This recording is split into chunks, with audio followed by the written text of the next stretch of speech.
Qui est Charles Oliveira? Bon les gars, aujourd'hui on va parler d'un mec qui a vraiment tout vécu dans l'octogone. Charles do Bronx Oliveira, c'est un peu la définition même du pas de limite. Le gamin brésilien qui part de rien, sans un rond et pas lire n'importe quelle légende. Mais attention, c'est pas juste une success story classique, c'est un parcours chaotique et rempli de galères, de doutes, de victoires sur le fil. Un vrai film Netflix, mais sans le budget Hollywood. Vous pensez connaître son histoire, mais vous êtes loin de tout savoir.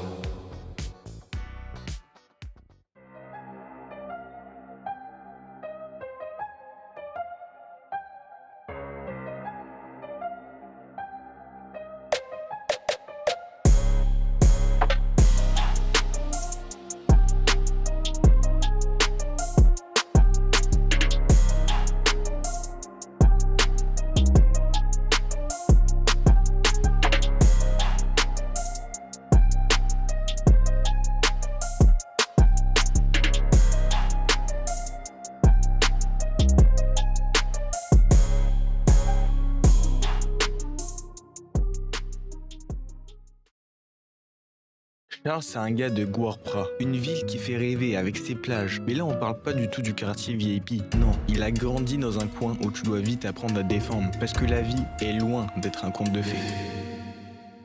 Sa famille n'est pas riche, mais alors vraiment pas riche. Et le petit Charles, enfant, se bat déjà contre la maladie, au point de risquer de ne plus jamais marcher. Genre sérieux, à cet âge-là, tu rêves de jouer au foot ou traîner avec tes potes. Lui, il se bat déjà contre son corps. Puis un jour, un voisin l'emmène dans un dojo de jiu-jitsu. Et bam, putain, c'est la révélation. Sur le tatami, Charles est chez lui, comme un poisson dans l'eau. Et ce sport va devenir sa deuxième peau, son arme secrète pour sortir de la misère. Il va commencer à gratter des ceintures, à se faire un nom dans les petites compétitions locales, tout en jonglant avec la vie difficile du quartier. On parle pas d'un gosse qui galère juste à l'école, là c'est une lutte pour survivre au quotidien.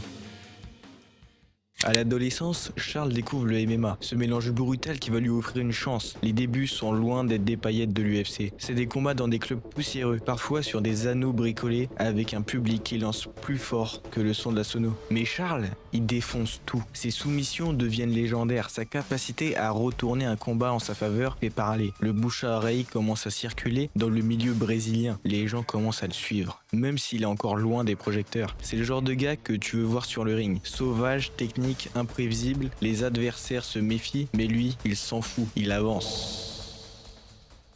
2010, Charles n'a pas encore 21 ans. Il vit à Guarujá, ses combats sont encore locaux, parfois même amateurs. L'UFC, un rêve lointain, presque inaccessible. Mais voilà, la chance frappe. Un combattant se blesse juste avant un événement UFC. Les organisateurs cherchent un remplaçant rapide, quelqu'un qui envoie du lourd au sol. On parle d'un jeune Brésilien qui déchire tout en grappling. Il vérifie ses vidéos sur YouTube et là, contrat signé. Charles pensait que c'était un gag. Lui, le petit gars du dojo, propulsé en plein show télé mondial. Premier combat, Darren Elkins. Résultat, un KO au premier round.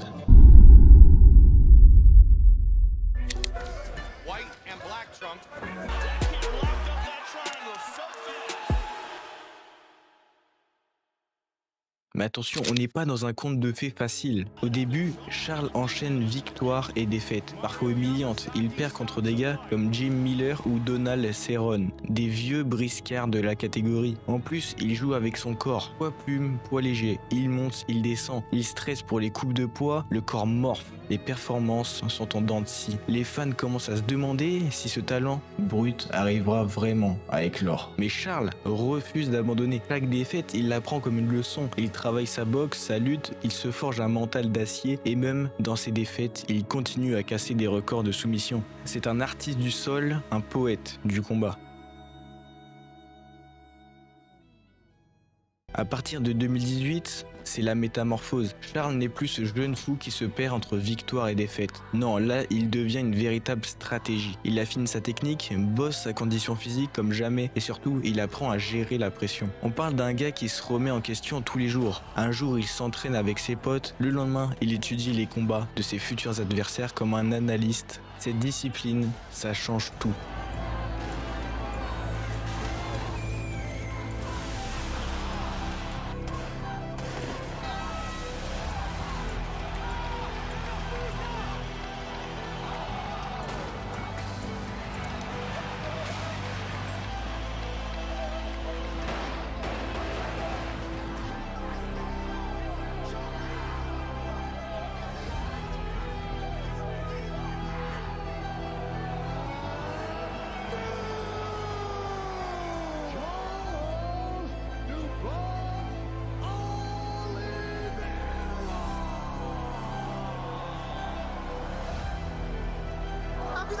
mister, ele vai jogar nenhuma bola. E olha onde que eu tô.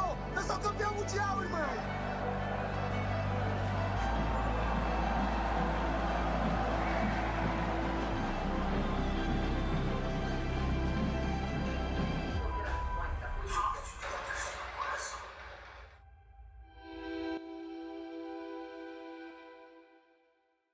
Mais cette ascension, c'est pas juste des combats, c'est aussi une transformation mentale. Charles a traversé des périodes où sa motivation vacillait. Et pourtant, il pensait tout arrêter. C'est fou de penser qu'un mec capable de soumettre n'importe qui aurait pu avoir ses doutes. Mais il a tenu bon, il a fait confiance en ses coachs, il a commencé à croire que le titre n'était pas qu'un rêve, mais un objectif atteignable. Mai 2021, l'UFC 262, un événement qui va rester dans les annales. Michael Chandler, un ancien champion Bellator, débarque à l'UFC avec la réputation d'un bulldozer.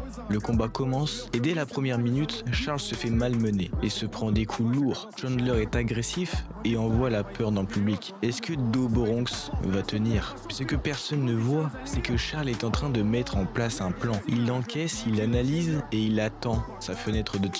Au deuxième round, la fenêtre s'ouvre.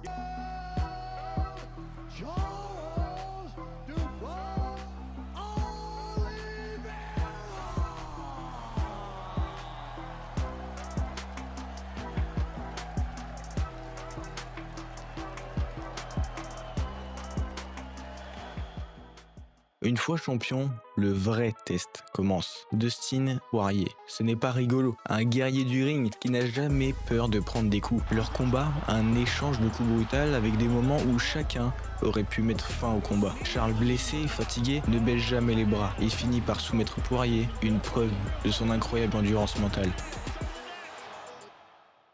Puis vient Justin Gage, un autre puncher sauvage, connu pour ses échanges explosifs.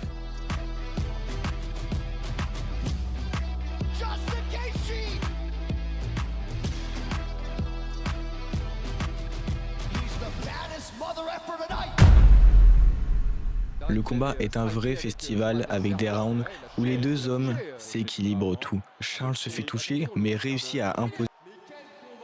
On est en octobre 2022, une date importante dans sa carrière. Islam Makhachev, qui est le disciple de Khabib Nurmagomedov, est considéré comme l'un des meilleurs lutteurs du monde.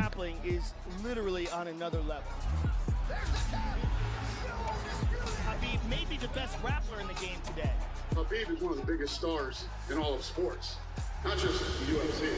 Style, un contrôle absolu, une pression constante, une technique impeccable, le combat est très tactique. Oliveira essaie de trouver des ouvertures, mais Makhachev neutralise tout. Au 4e tour, il attrape Oliveira dans une prise de soumission parfaite. Cette défaite est un coup dur, mais Charles la prend avec maturité. Il sait qu'il a perdu contre un adversaire exceptionnel et promet de revenir plus fort. On sent qu'il est prêt à apprendre, à évoluer encore. Ce qui est fou, c'est que même dans la défaite, il reste un modèle d'humilité et de compatibilité. Déjà de futurs gros combats, un duel explosif contre Ilia Topuria, qu'il a d'ailleurs perdu, ou un retour tant attendu contre Conor McGregor. Mais au-delà du sport, Charles est devenu un symbole. Un gars qui a prouvé que peu importe d'où tu viens, ce qui compte c'est ta détermination. Il inspire des milliers de jeunes au Brésil et dans le monde entier. Son parcours, c'est la preuve que les échecs ne sont que des marches vers le sommet. Merci à tous d'avoir regardé cette vidéo jusqu'au bout. N'hésitez pas de vous abonner et de liker pour soutenir la chaîne. On se dit à très vite. Croyez en vos rêves. Ciao!